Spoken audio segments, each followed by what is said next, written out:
Males who never break a rule, they are at higher risk for dependent personality disorder, for depression and anxiety later in life. It's better to be a narcissistic extrovert than it is to be a dependent infant. The rise to a certain type of stardom of people like Andrew Tate. Manipulative psychopaths can be successful in finding sexual partners. It's better to be narcissistic than just dependent.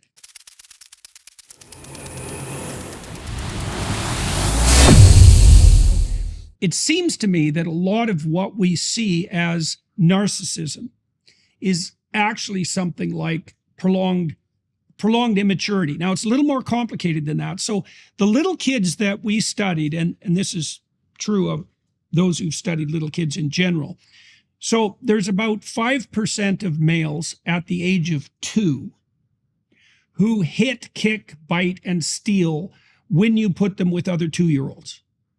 And they're almost all male, and there's only 1 in 20. And so you could say most 2-year-olds aren't psychopathic narcissists by temperament. So these are probably the boys who are disagreeable extroverts by temperament, right? And so they're competitive, they're pushy, and they're, when they're very young, they're impulsive. Now, most of them are socialized by the age of 4.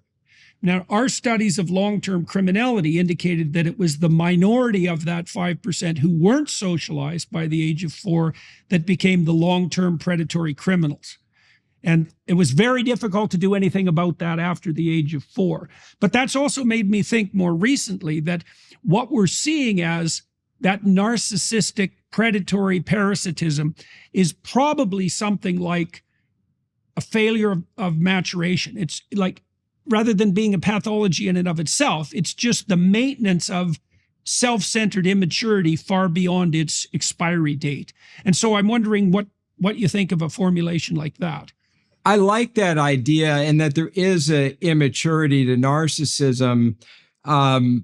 Just to take it in a little bit of a Freudian direction, it seems you can think, if you think about it in terms of sort of Freud's developmental model, the narcissism is like being stuck in the phallic stage a little bit, rather than being stuck in, say, the oral stage or anal stage. So I don't think it's just, there can be different types of being immature.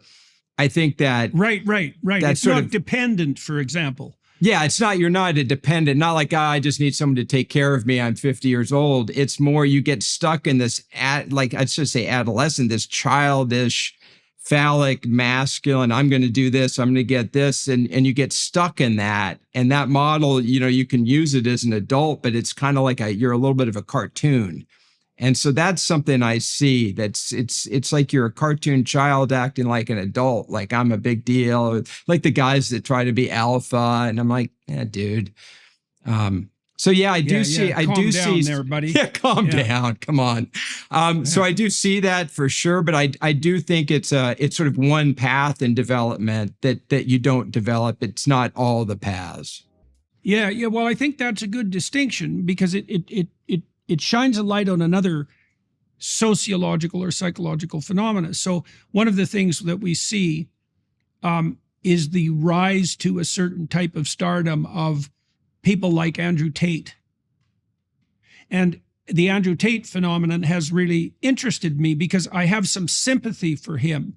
Now, it's limited, but it's limited in the way that you just described. So you could imagine that the worst form of immaturity, the most counterproductive form of immaturity, would be something like, well, the Freudian oral stage. If we reformulated that in more modern terminology, that would be something like prolonged infantile immaturity. So you're basically stuck as a dependent, right? And so you have all your locus of control is external. All you do is whine to get people to deliver to you what you want. Now, that's perfectly acceptable if you're 6 months old, although you could even use smiling at that point and as an invitation. But then you might imagine that if you are stuck at that dependent stage and you have a impulse for maturation, if someone who was more narcissistic and aggressive came along, they would actually look attractive to you, because first of all,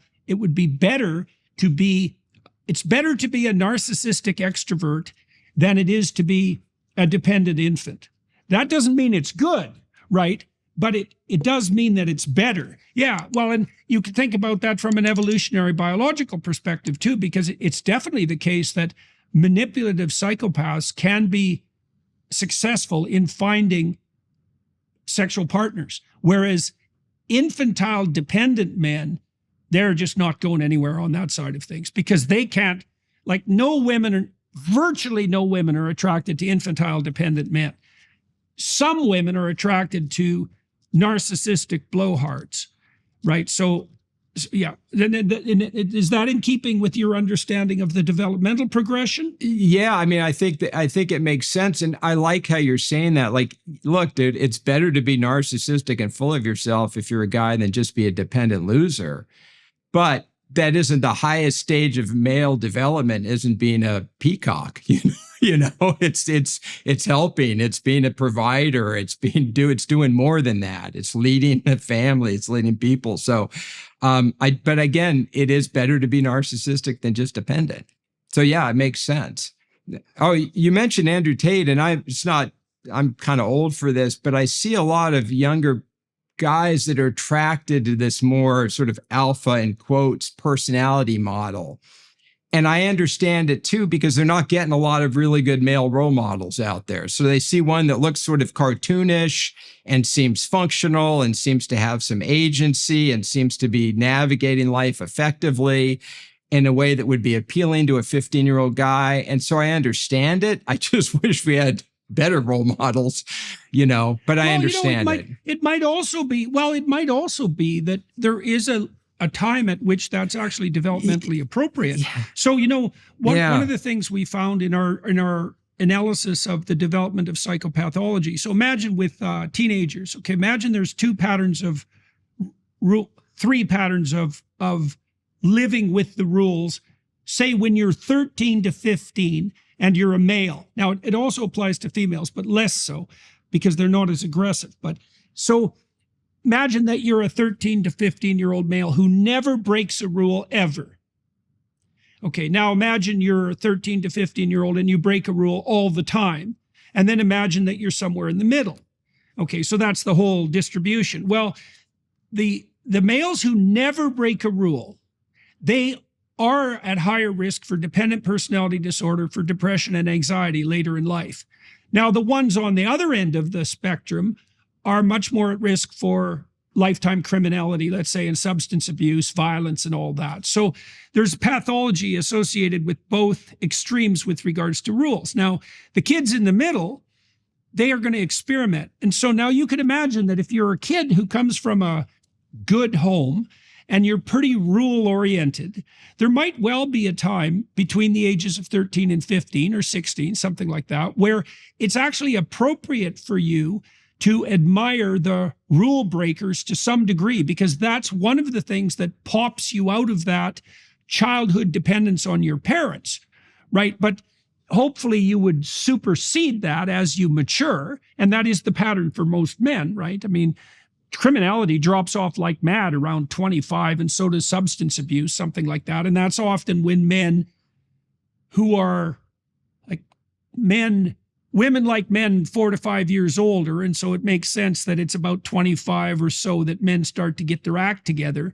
And that's when they take that step beyond the more narcissistic and showy aspects of masculinity and take on these roles that are oriented towards a longer time span and a broader social horizon.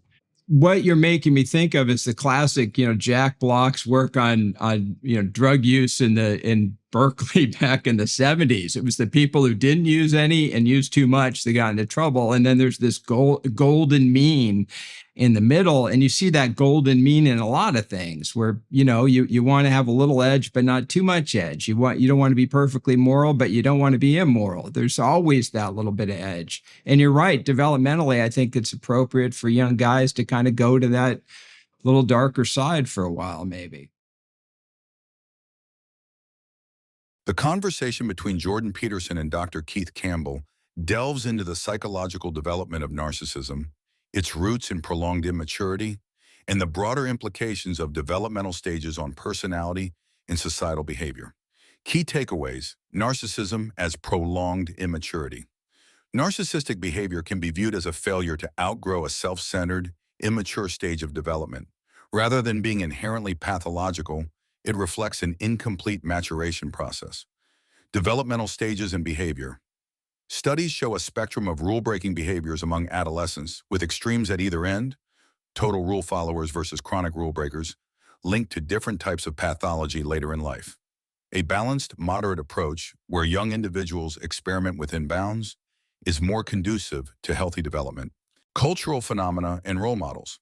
Figures like Andrew Tate appeal to younger males due to a lack of nuanced, constructive male role models. These figures often embody exaggerated masculinity, which may serve as a stepping stone for boys navigating independence, but should be transcended as maturity develops. Gendered developmental patterns. Aggressive and competitive tendencies in boys manifest early, but are typically socialized by age 4. Failure in this socialization process can lead to lifelong antisocial behavior. By age 25, many men naturally shift away from narcissistic, showy traits toward roles emphasizing responsibility and broader societal contribution. Freudian and evolutionary perspectives. Narcissistic traits may align with Freudian concepts, such as being stuck in the phallic stage, characterized by dominance and a superficial display of masculinity. Evolutionarily, traits like narcissism may offer short-term advantages, for example, attracting partners, but are less effective for long-term relational or societal success. Finding balance in development. The golden mean principle applies across developmental stages.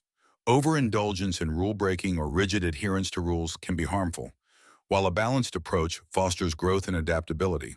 How we can apply these insights to our lives. Cultivate self-awareness, recognize immature patterns of behavior, and actively work to outgrow them by seeking responsibility and adopting a broader perspective. Encourage healthy role models. Promote nuanced and well-rounded figures for younger generations, emphasizing traits like responsibility, kindness, and leadership. Find balance in personal growth. Experimentation and risk-taking during adolescence can be healthy, but balance and moderation are key. Aim for personal development that integrates both independence and societal contribution. Adapt to life stages. Understand that different traits and behaviors serve purposes at different stages of life. The goal should be continuous evolution toward maturity rather than stagnation in an earlier developmental phase. By viewing narcissism and immaturity through the lens of development, we can better understand societal challenges and foster environments that encourage balanced, responsible growth. Thanks for watching, and see you in the next video.